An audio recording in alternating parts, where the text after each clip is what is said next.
Morning, miners. I've been away for a little while, but I have been quite busy, and I have a little bit of stuff to show you.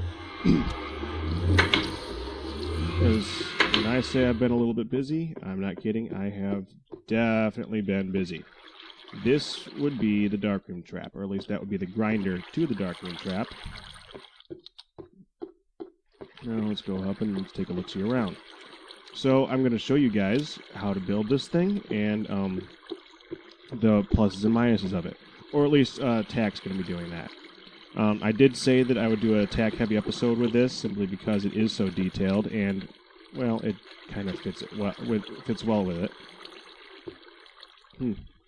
Evidently that's a spawnable area for slime. Cool, that'll come in handy. But that's beside the point. So, I better go kill him before he becomes an issue. Or I should say, let the grinder kill him. Because he's going to be an idiot, and he's going to jump right off. There we go. Bye-bye. So, as with before, I will give you a TLDR version before I let Tack take over. Essentially, that you want to build a trench that's 3 wide.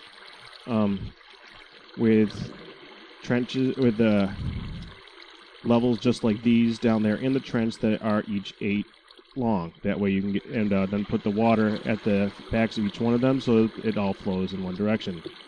Then you want to go, then you want to make this room about 24 deep at least, since that's where the mobs will spawn at. Then you want to go back about 8 deep. Well, not about, you want to go back 8 deep. Then go up 5 deep and 5 deep, and you can keep going 5 deep back for as far as you want. Though the further back you go, the less efficient it's going to be. Behind each one of these dirt blocks is actually a source block of water waiting for me to open it up, so that when it opens up, it'll take out all these torches, and it will make that down there. As you can see, the water is designed to push the mobs back into the trench, where they will be pushed along to a grinder back that way. That's basically it. Now, let's go ahead and let Tack take over. Well, hello everyone. This is Tack, and I'm going to show you how to build a mob grinder. Excuse me, I'm going to show you how to build a darkroom trap. This is a very unique trap, as it is not your classic design. This is what is called a valley trap. It is different than your normal trap, which I call a lily pad trap, in the fact that it is much more, well, it does have certain advantages and disadvantages over it. For advantages, it is a much more simple design. As you can see, it is simply a very large room with various levels dug out for mobs to spawn on. Then you simply put down some water and let the water push them to a trench in the middle, where they will be pushed to a grinder at the end. As far as the other advantages, mob drops will always make it out of the darkroom trap. You see, with the current design for the lily pad trap, many people will choose to use steps and various stuff like that to get the mobs around. Items that are dropped in that point will get stuck in the steps and not make it out. On the other hand, when we are looking at the darkroom trap that I have before you, all drops will end up in the center and will all be pushed out along with the mobs. Thus, perfect efficiency for collecting items. This is especially efficient when you're talking about something like Endermen, as Endermen are going to take damage whenever they come in contact with water. Their pearls are much more difficult to collect in the general trap that everybody uses. The lily pad trap will not collect their pearls. This, on the other hand, will. It is not perfectly efficient, as if they do die here, where the water stream is flowing down, their pearl may drop to here or to here, and thus not make it all the way to the end. But it is much, much more likely than it is with a lily pad trap. Also, this is much more easily expandable than your lily pad trap, as all you would need to do to expand it out this way is simply dig back 5 more spots and place another block of water. Or you can simply dig out that way and keep the same design. It is extremely easy to expand. It is also extremely easy to copy, extremely easy to get help on, and in general a simpler design. Also, unlike with a lily pad trap, this one is designed to have a much larger spawnable area. As you can see, there is a large amount of space for things to spawn. In general, you get about a 10% increase in spawnable area. Or at least that is what I calculated at one time. This is of course modular, as where you put these various trenches of water can be changed with the design. I currently have them separated by 3 blocks, except for the one at the end, which is too wide simply because I like to keep it 24 long.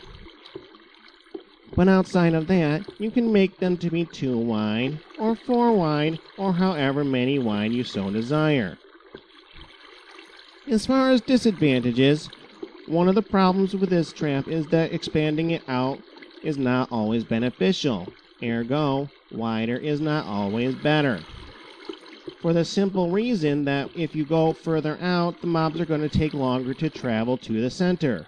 On the other hand, expanding it out longer does keep it relatively efficient. However, the further out you go from 24 blocks, the more likely mobs are going to despawn before they reach the end. That being said, mobs generally fall into the trench in the middle relatively quickly, so it's not that big of a concern. As far as other disadvantages, it is noted that this is still a very experimental model. The other one is tried and true, the lily pad trap being used by many people. So this one is experimental and thus does have its difficulties. However, it does have its advantages as well. Also, it is difficult to shut off. Unlike with a lily pad trap, like I said, it has a smaller spawnable area. This one has a larger spawnable area, and it is thus more difficult to light them up. With the lily pad trap, all you have to do is provide a couple blocks of light above the lily pad in order to shut it down. With this one, you would have to put light in many places. And while it is possible, it is very difficult. The alternative is to make it so that pistons control the water flows back here. The more that you have, the more you can control the flow of the water.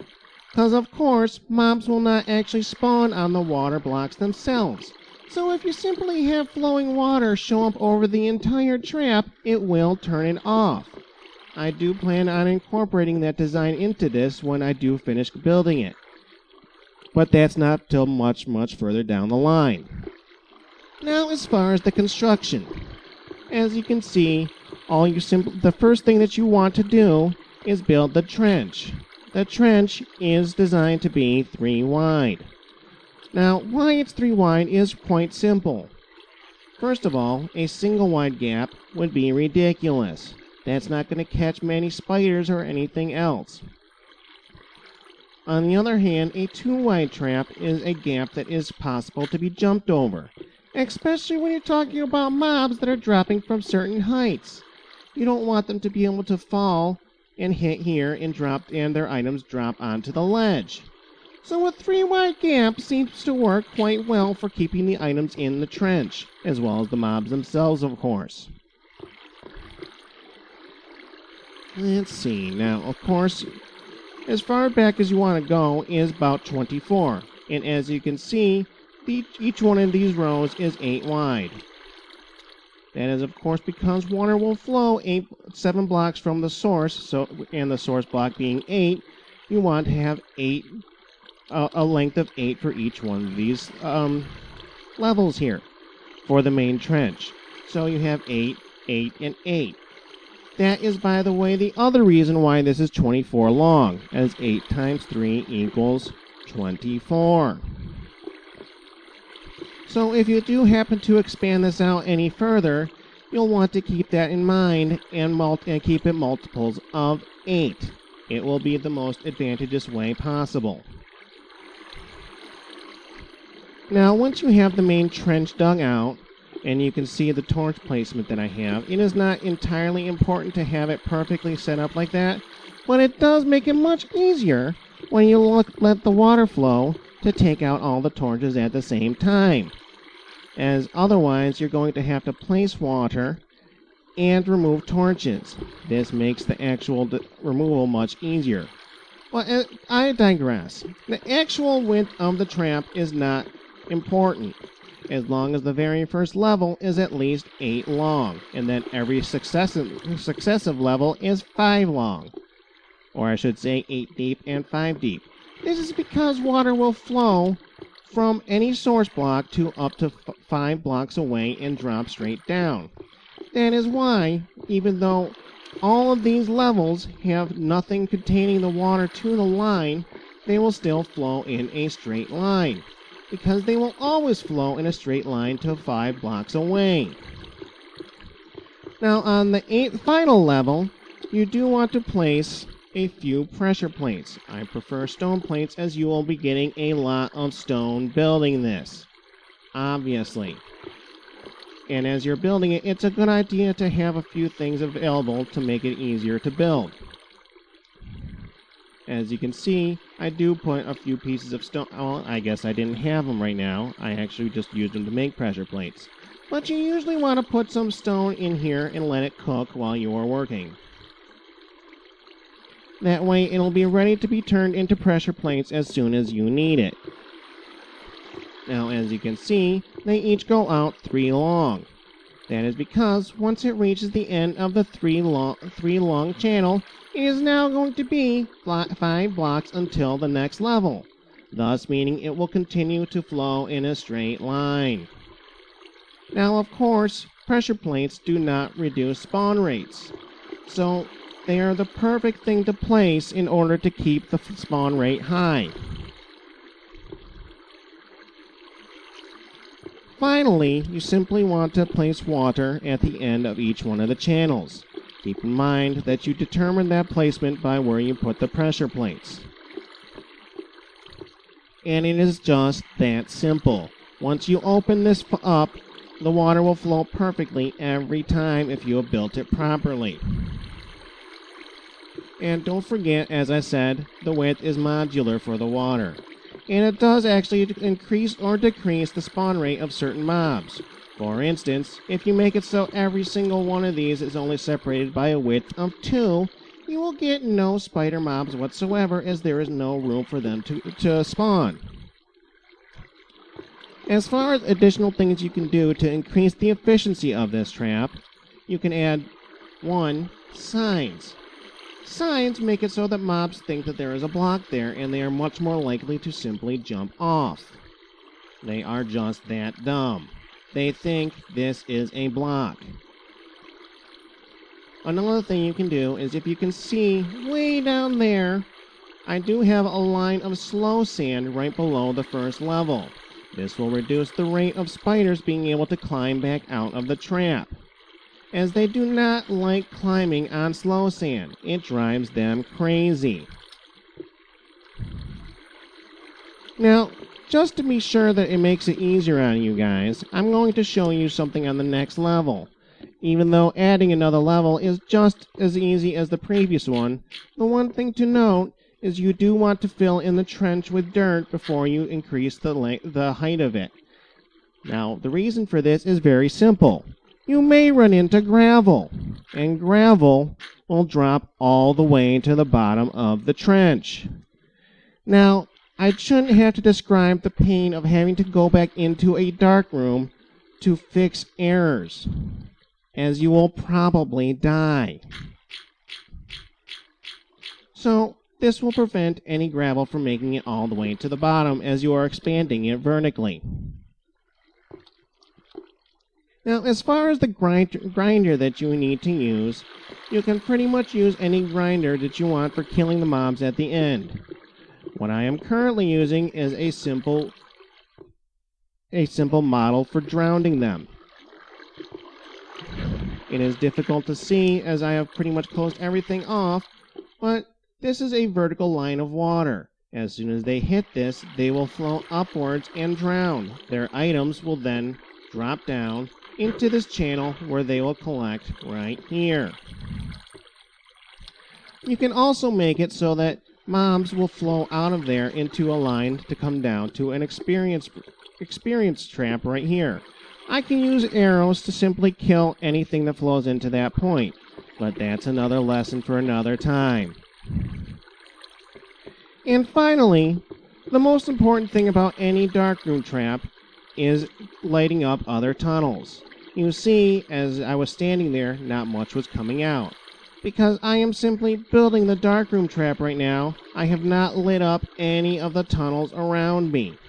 Ergo, its efficiency is highly reduced. So as with any darkroom trap, you need to light up the stuff around you in order for it to work properly.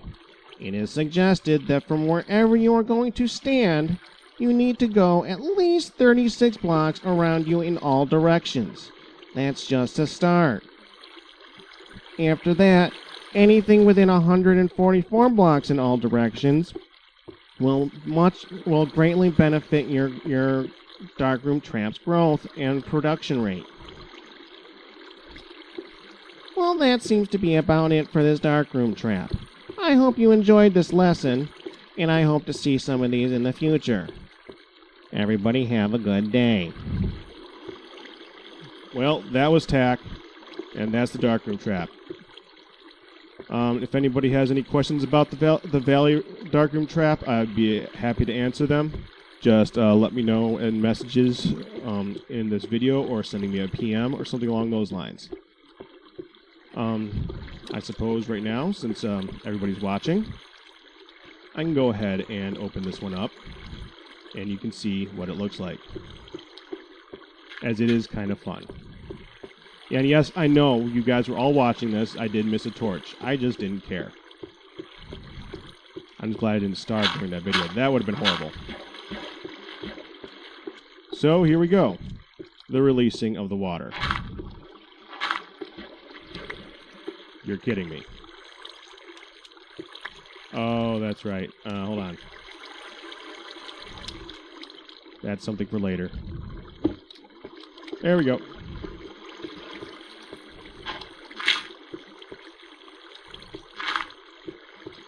Now, on an SMP server, this may cause a little bit of lag doing this, but you only got to do it once. Once it's set up, you don't have to worry about it causing lag anymore. So don't worry too much about it. See, once water is done flowing, it no longer causes lag. Just when it first is establishing itself, it's going to cause a little bit. That being said, I have people on the server right now who are spawning about 100 spider mobs in order to gain experience. So I'm not going to really have a huge issue with doing this to myself. That's basically it. It is now active and ready to go. I have now just doubled the efficiency of my darkroom. Let me just eat something. I was walking around for quite a while there. Alright, so that's it. Hope to hear from you guys later. Have a good one.